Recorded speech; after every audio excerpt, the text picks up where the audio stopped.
Grab your plates and bring your appetite, for this is Pasta Made to Order.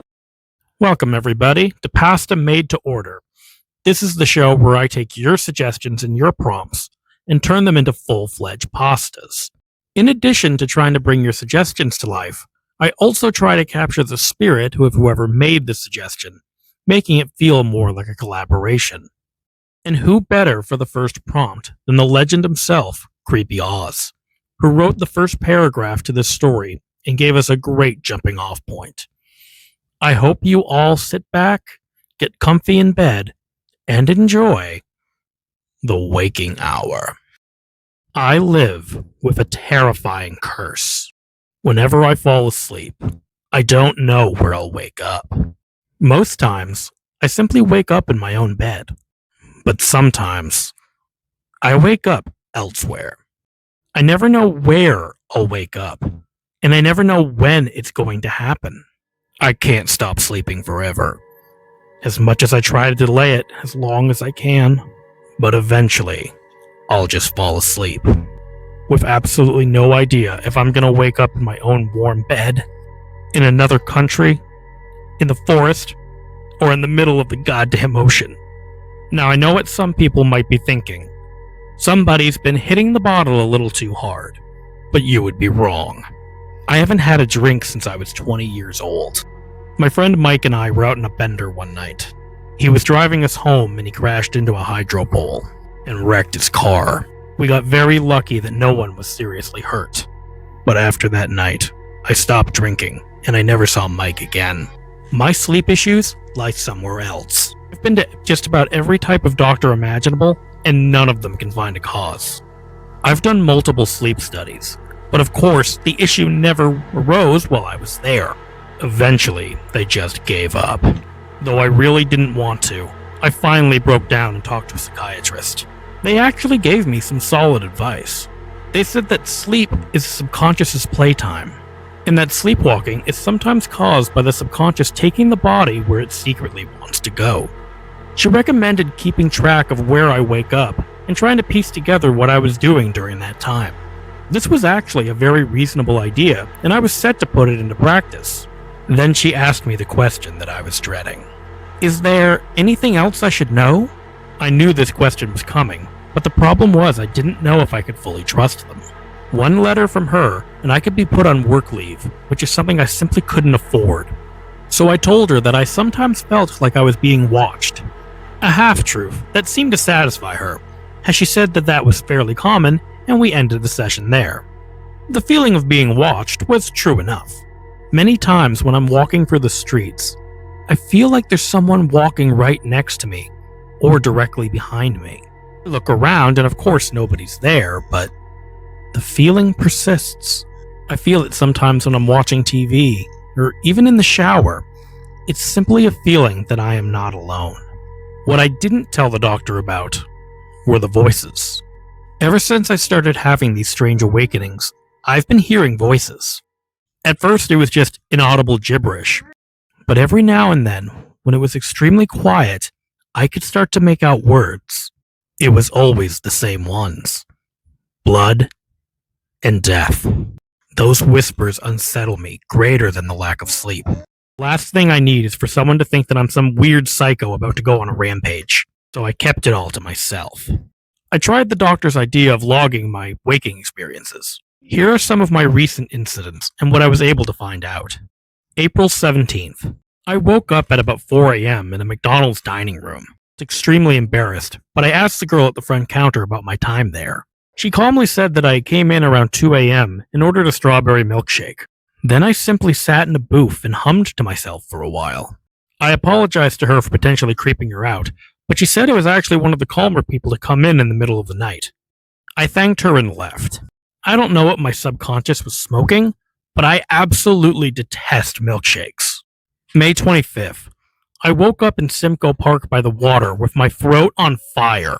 I looked down to see a pack of heavy, unfiltered cigarettes. That is bloody disgusting.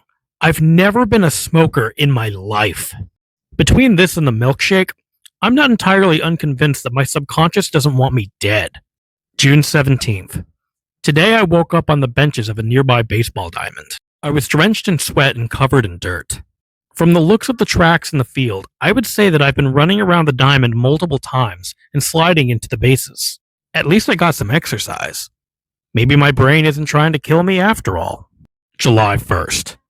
Despite my joke in the last entry, I no longer doubt that my body and mind are betraying me. This morning, I did not wake up in my bed. I did not wake up somewhere comfortable. I didn't even wake up lying down. I woke up standing up straight on the ledge of my building. I looked down at the street over 13 floors below, and I fell into a panic attack. I got disoriented and I started to wobble. Before I could stop myself, I had slipped. My life started to flash before my eyes. But before I could get out of my teens, I managed to force myself backwards, and by the grace of God, I landed on the concrete of the roof and not on the street. This was no longer a mild inconvenience. This was life and death. And like Macbeth, I would sleep no more. July 12th. It's been nearly 2 weeks since I've slept, and I can't avoid it much longer. No amount of coffee or stimulation is going to keep me awake. Sleep is coming for me. And what is worse is, the voices are louder than ever now. They keep chanting, blood and death. It's like an execution march. Whatever is going on, it's going to try to kill me tonight. And I don't have the strength to fight it anymore. I stood in my bedroom, and I swear I only blinked, but when I opened my eyes, I was halfway across the apartment, going towards the door. No! I screamed. I ran into the kitchen and grabbed a butcher's knife. I took a deep breath to settle myself, and then jammed it into my leg. The pain was excruciating, but it had its desired effect. I was awake now, at least enough to do what needed to be done. Our building was once a mental hospital. Comforting, I know. So all of the apartments had a special lock that could only be opened from the outside. I called my landlord and I told him to lock me in and don't unlock it until well into the morning. He was aware of my sleep issues and thankfully didn't question me. I then hobbled to the bedroom and grabbed 4 of my belts. I used them to lash myself to the bed, using my teeth to tighten the last one. I felt like a man in a werewolf movie, but I didn't care. I was sick. I at least for the time being, morning in a cemetery. So I ignored everything and fell into the deep embrace of sleep. I awoke the next morning in a cemetery. Not exactly the most ideal place, but at least I was alive. The radiating pain from my leg was proof enough of that. But it wasn't alone. My left shoulder screamed in both throbbing and sharp pain. There were chunks of wood sticking out of it. I had busted down the damn door just to get out. This was the last straw. I no longer cared if I had to be locked up in a mental ward for the rest of my life. I was going to get help. I started to very slowly get up. That's when I saw the headstone that I was in front of, and everything within me froze instantly. You know that feeling when you wake up, but your mind is still living in a dream? You can see your environment, but your mind is still focused on getting those dozen muffins to Barbara Bush. I have been living in that state for the last 17 years. For my memories have been wrong. Laying there on that stone was the name Michael Evans, the name of my former best friend, the one who got into a drunk driving accident and walked away. Only he didn't. Everything I knew about that night was wrong. Staring into that granite stone, everything clicked into place. It was June 22nd, 2009, and Mike had just scored the winning home run that sent our team to state. The whole team went out to celebrate, but nobody partied harder and longer than Mike and I. To say that we were tipsy would be like calling Mount Everest a little bump in the road. We were plastered. When the bars closed, we went over to McDonald's to try to wash out the alcohol with grease. I can still see Mike there humming to himself drunkenly while drinking that disgusting strawberry milkshake. After that, we strolled around town for a little while, drinking from a six-pack that I had in my truck. We ended up at the park to watch the morning sunrise. Me with my beer, and Mike with his cigarettes. With the sun up, we thought it was best that we head home. It had been several hours since I had hard liquor, and I felt sober enough to drive. It was the biggest mistake of my life. My memory is still a little hazy of that moment, but I remember a dump truck. I remember the sound of our tires squealing, and the horrible noise of glass and metal breaking. I was only half conscious when the paramedics came. All I really remember was them complaining about how much blood there was, and that the time of death was 6:43 a.m. I had walked out of there with minor injuries, but Mike had not walked off at all. At least, his body didn't. But I think that something of him attached itself to me that night. I was the one who ended his life, and he had been living in me ever since. He had been biding his time and gathering his strength to get revenge. I felt dizzy and sick, and it had nothing to do with my injuries. I felt like I was going to pass out. I had another blink, and when my eyes opened, there was a new pain, and this one in my side. I looked down to see a very large hypodermic needle sticking into my thigh. I didn't really need time to know what was in it, as I felt my consciousness start to slip away. Right before I went out, I swear I could hear Michael's voice in my head. "Don't worry, old friend. I'll take very good care of your life. Now just go to sleep."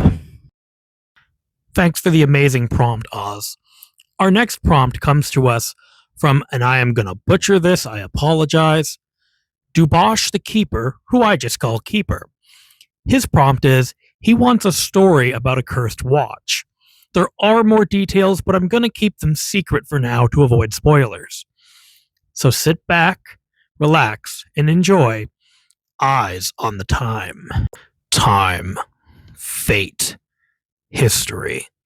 These were things that I believed to be unchangeable, that they were the one solid in life. But that was before I knew the truth, that there is no truth, no facts, no history, that the only constant in the world is change. I don't mean that in a metaphorical sense, I mean that in the purest of literal of ways. If there are any spelling or grammar errors in this post, I apologize. I am currently typing on my phone while staring at my watch, as I have been for the last 17 hours, 32 minutes, and 16 seconds. 17, 18. I'm sorry. I've never been this focused on time before. In fact, I never used to care about it at all. You see, I was the guy who was always late. It's not that I'm lazy or irresponsible, I just never had a great grasp on time, and it would always slip away on me. But I did have one thing that changed that temporarily, and that was Mary, my fiancée. She was my angel, my light. She always knew to keep me punctual, and I loved her more than anything. That was until a drunk driver decided to make her permanently late. With Mary dead, I fell back into old habits hard, and it's been affecting my life. Me, personally, I don't care. Time is a man-made construct. But my boss seems to have a difference of opinion, and if I'm late one more time, I was going to be fired. I didn't know what I was going to do, but an idea came to me from a very unlikely source. One of my co-workers, we call him Timmy the Time Stealer, because he's always going on in conversation, actually came to me with a good idea. He told me to get a watch. In this day of smartwatches, I didn't see much of a point, but he said that it's something that's always attached to you. A flick of the wrist and you always know what time it is. He also recommended to get an old school analog watch, for the ticking would help remind me as well. He obviously thought the idea was very smart, and so did I. He adjusted his hideous tangerine tie that he wore every single day. That detail might not seem important yet, but trust me, it will. After work, I went out. I figured if I'm going to put my entire life in the hands of a watch, I might as well go in style. I went to a local antique shop where an old man was working. "What do you want?"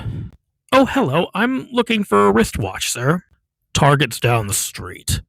Why don't you go there and save yourself some trouble?" I'd prefer an antique one if possible. Something with an audible tick that would help keep me on track. The old man's eyes widened and his mouth twitched. I couldn't quite tell if it was happiness or irritants, but he said, "I'll be one moment." He placed his hands under the counter and began rummaging, never once taking his eyes off me. Finally, he pulled out a solid gold watch that looked like it had blood rupees in the hilt. I couldn't believe how beautiful it was. "Wow, is this real gold?" "Almost pure. And the battery will last a long time. Not like the stuff of today." "Huh, no kidding. Corporate greed, right? Nothing ever changes." He looked at me dead in the eyes and said, "You're wrong about that, son. Very wrong." His words made me feel uncomfortable, and I kind of wanted to just get away. "Listen, sir, it's a beautiful watch, but I don't think I could ever afford something like that." $5, and it's yours." "You're kidding me. This is a solid gold antique. It can't possibly be that little." "Listen, bud, if I could give this thing to you for free, I would, but it doesn't work that way. There are rules." I didn't know what he meant by that, but I was never one to turn down a bargain, so I slipped him a 5 and put the watch on. With that, he finally looked at me fully for the first time. "All right, buddy, you're good to go. Now get out, but don't be afraid to come back now." With that, he practically shooed me out of the store. I walked through the streets with a newfound confidence. It's like the watch gave me power somehow. I enjoyed the city streets that were coming to life. Ahead of me was an overzealous street vendor. "Hot dogs! Get your hot dogs here, hot and fresh. How about you, Mr. Businessman? You want a nice dinner on your way home?" I looked at my watch and pretended to be busy. "Sorry, bud, I got a meeting in about 15 minutes. I walked by without looking back. "All right, no problem there. Pizza! Get your hot and fresh stone-baked pizza. Get it by the slice. Get it by the whole. Just get it while it's hot." Wow, pizza and hot dogs? This guy was a true American vendor. I was getting into bed that night. I pulled back the satin sheets and just admired my watch for a moment. 10 o'clock on the dot. This thing was really helping me. I set it down and slipped into my bed, the cotton sheets wrapping around me like a blanket. The next day, I was sitting at work. Perfectly on time, I might add. I saw Timmy, the time sucker, coming down the aisle towards me, so I stared at my screen and pretended to look busy. It didn't work. It didn't even slow him down. About 7 minutes into the conversation, which started with breakfast cereal, to the World Cup, to Sandra Bullock, somehow back to breakfast cereal, I finally looked at my watch and told him I had a lot of work to do. He smiled and said that he did too. I looked up, and to my surprise, he was wearing a black tie today. "Wow, after all these years, you finally got a new tie, huh?" He looked at me with confusion. "This is the same tie I wear every day." With that, he walked away. I turned to my cubby mate, Sarah, and I said, "Hey, back me up. Timmy Time Sucker always has an orange tie, right?" She looked at me with the same look of confusion. "You mean Timmy Truthful?" "No, he has always had a black tie." I thought they were pulling one over on me, so I just let it go. A couple of hours later, I looked at my watch and saw it was almost lunchtime. That's when I noticed the radio was playing.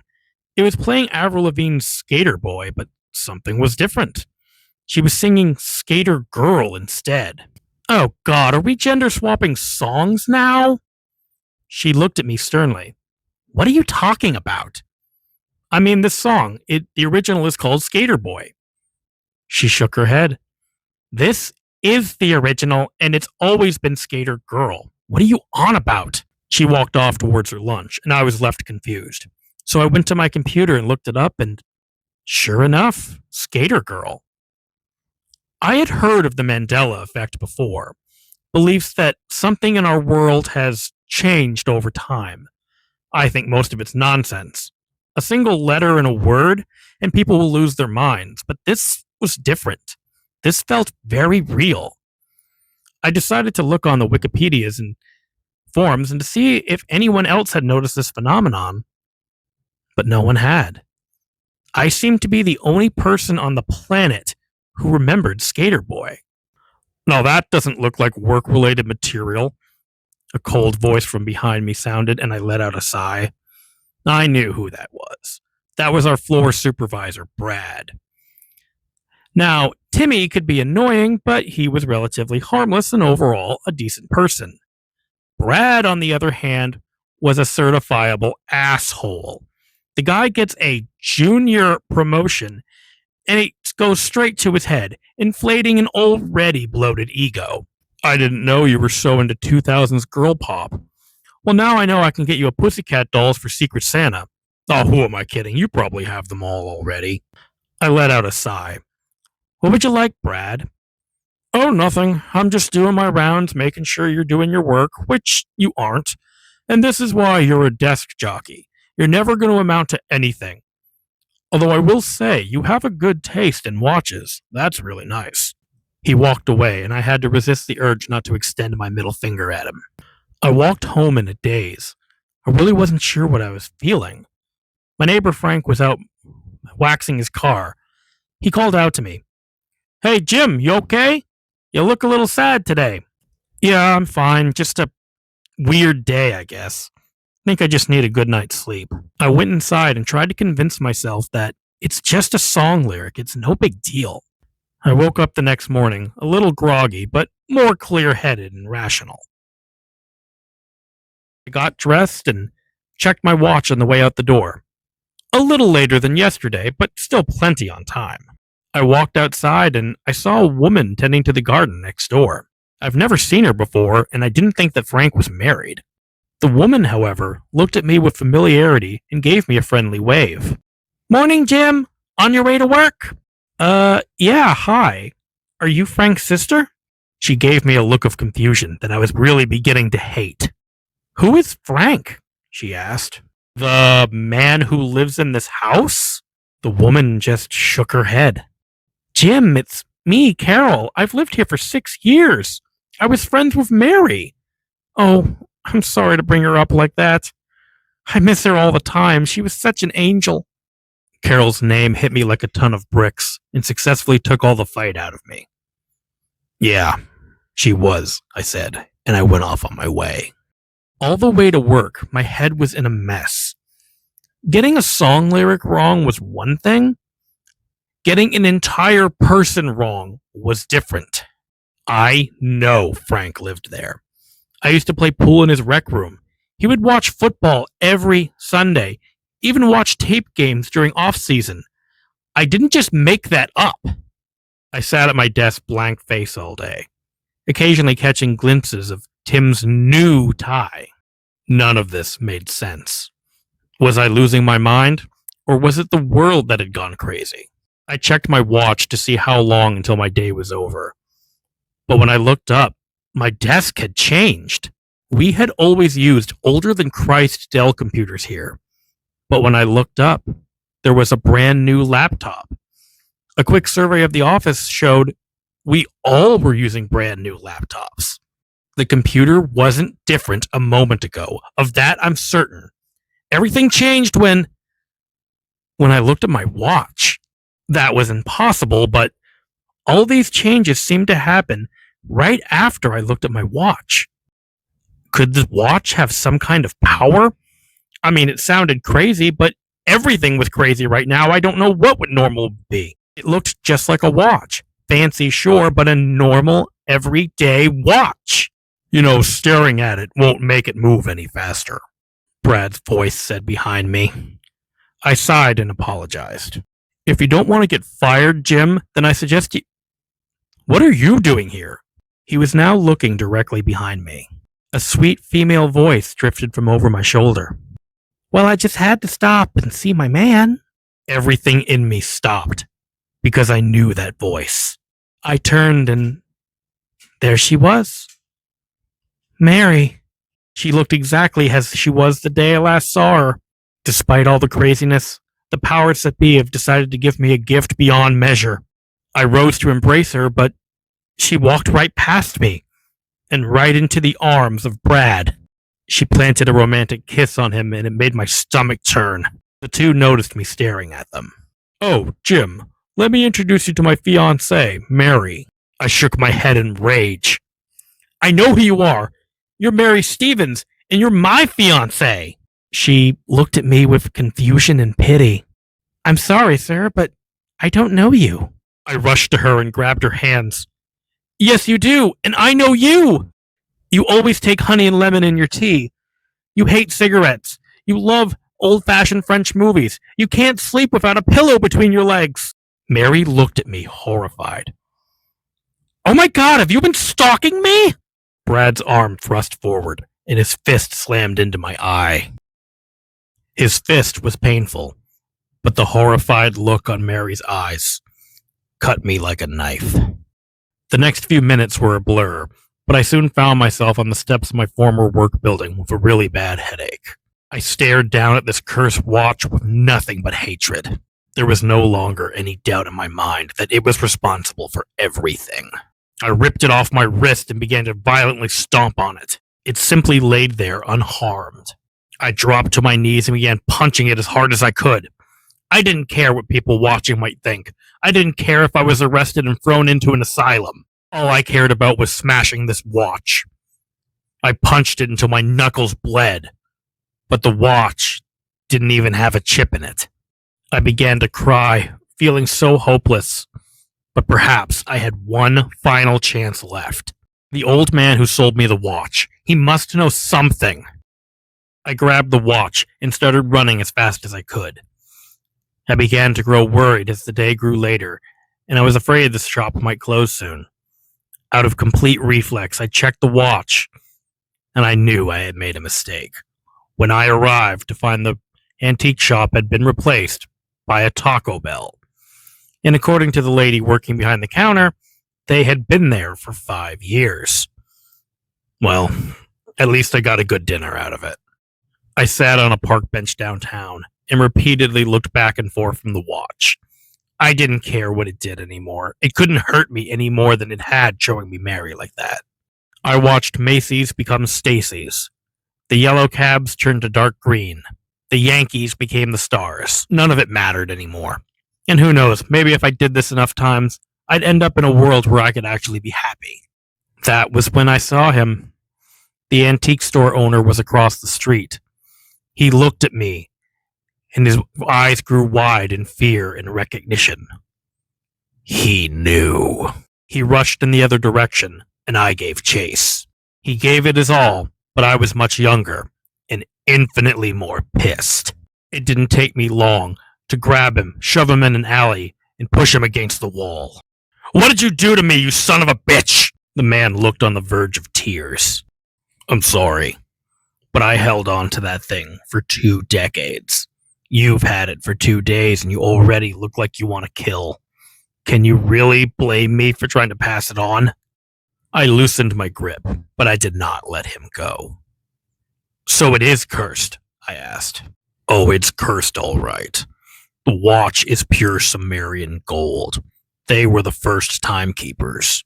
I took the watch to an expert who told me about an old shaman who tried to create a device to control and change time.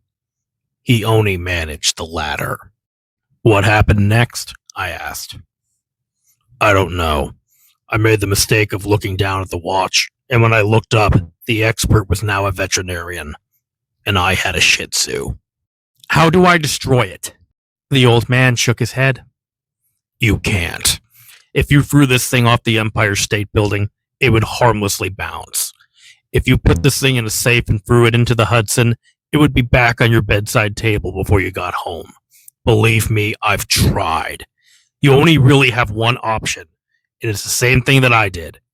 You have to sell it. The amount doesn't matter, but you are forbidden from mentioning the curse to them. Listen, I'm truly sorry, but trust me when I say, pass it on and try to move on with your life. With that, the old man broke my grip and walked away. That night, I walked home trying to clear my mind. I had no idea how long I was out there because obviously checking the time terrified me. It was full dark by the time I made it to my doorstep.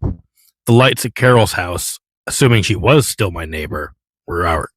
I myself was exhausted beyond any measure. I took off the watch, shoved it in my drawer, and locked it tight. Out of sight, out of mind, I told myself, as I lay on the bed and instantly fell asleep. I can't say I was surprised this morning. when I opened my eyes to find my watch back on my wrist with its face staring directly at me. There was something different, though. I don't know how to describe this, but the watch was emanating a malevolence. I knew whatever change was going to happen when I looked away, it was going to be very, very bad for me. So I have been staring at it since. It doesn't seem to mind me blinking, but I cannot look away. I have been contemplating my options. I debated on selling the watch to someone who I knew admired it.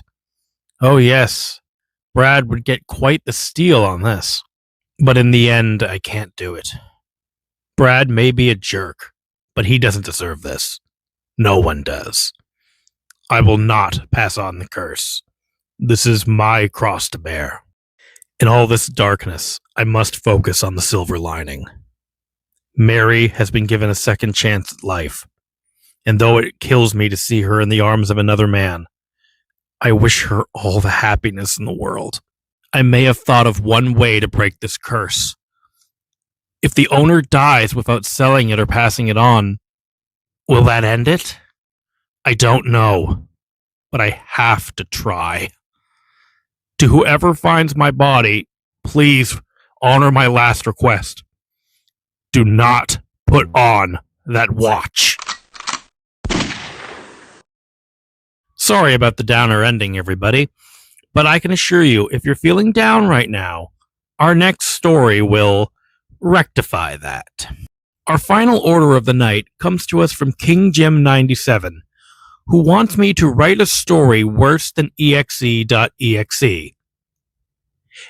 So if you haven't heard this story, there's a reading on my channel for that and its sequel. But if you have heard it, you know that this is a legitimate challenge. And yet, I have never been more excited about a challenge in my life. Well, Jim, I don't know if it succeeds it, but I have done my best to do my worst. So sit back and enjoy. My, what a lovely tea party. I opened my eyes to pain, misery, and absolute terror. Shit. Must be Monday. I was awakened by the smell of my own fart. A unique aroma of beef and bean burritos, cauliflower, and children's tears. When the fuck did I eat cauliflower? That is the last time I mixed Jägermeister with Tide cold water. And this time, I mean it. Oh, did I mention that I'm a raging alcoholic? Because that's kind of important to the story. With great reluctance, I rolled out of bed. I took a look at the shower, but said, fuck it. That's what they make Pine Sol for. Besides, I had a friend who died in the shower recently. He was an asshole. I miss him. I went to the toilet and proceeded to drop a load that was 90% liquid. And no amount of scrubbing bubbles is going to undo what I have done. I went to the kitchen to fix myself a bowl of cereal. I thought a nice bowl of Trix would sound nice on a morning like this, but I looked in the fridge and found the milk is 6 months expired. I'll have to ask Allison to pick some up on her way home from work. Where was she anyway?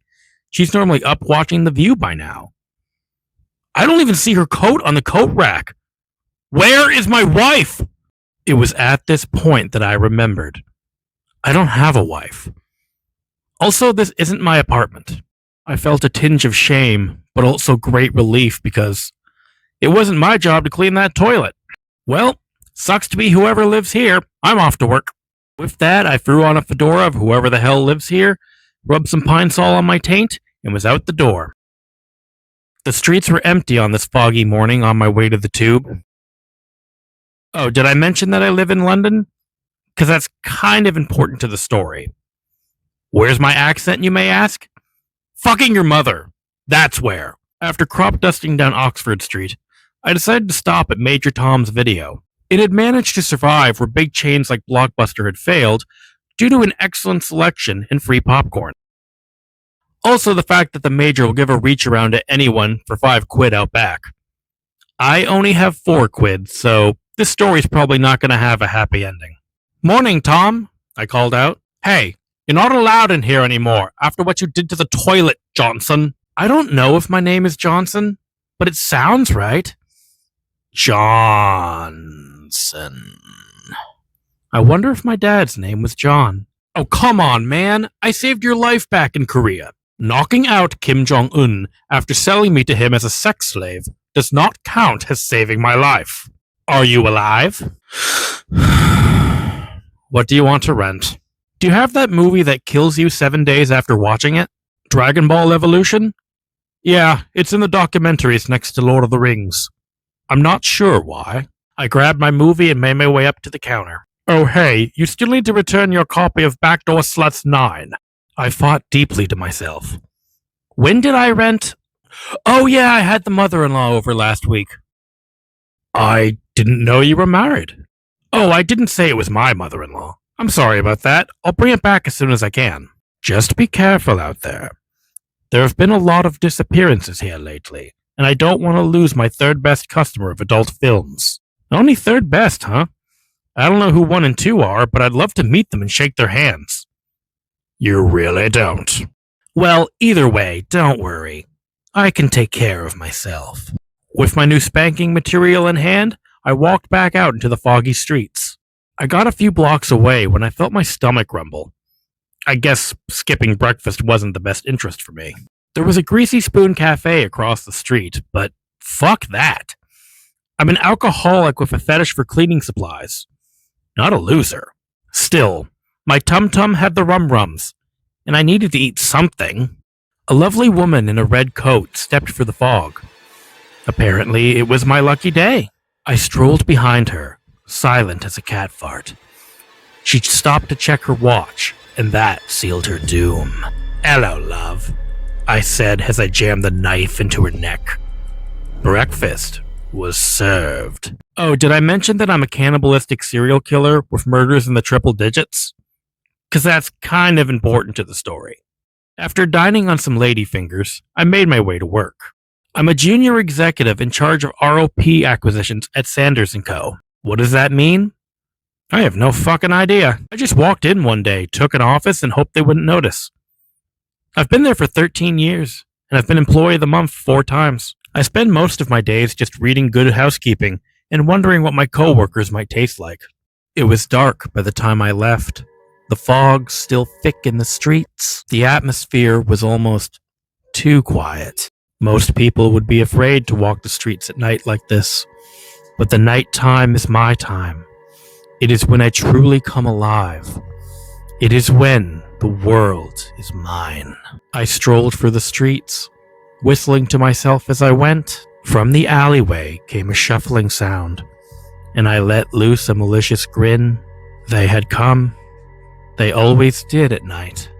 Out from the fog came the figures of the glorious dead.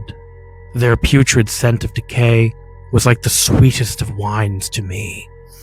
They were all my victims, my children.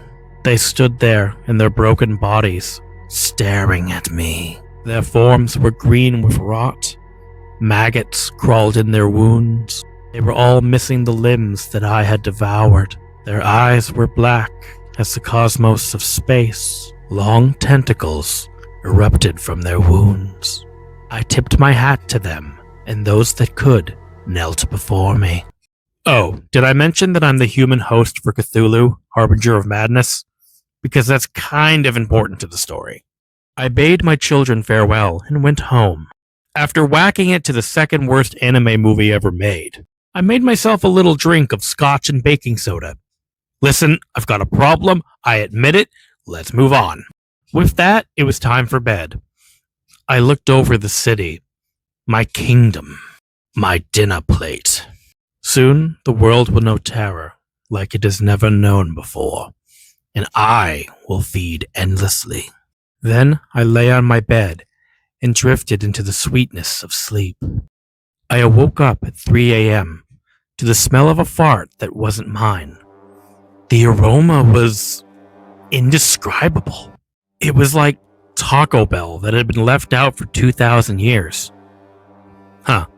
I guess it was describable after all.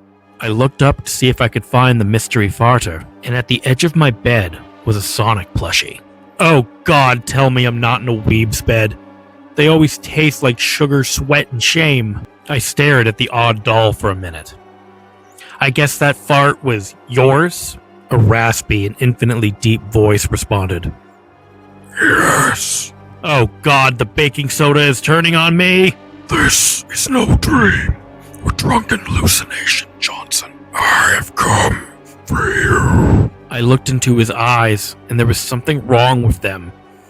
They were too focused and hyper-realistic. "Why are you looking for me? If you're looking to bang, I'm sorry, but you're not my type. I'm more of a Yoshi plushie kind of guy." The Sonic continued to stare, and I got this sensation that he wasn't just seeing me, but looking straight through to the darkness within. "Every force you create has an echo. This echo can travel for thousands of years throughout the universe before finally being pushed back. I am what happens when the echo reaches the edge.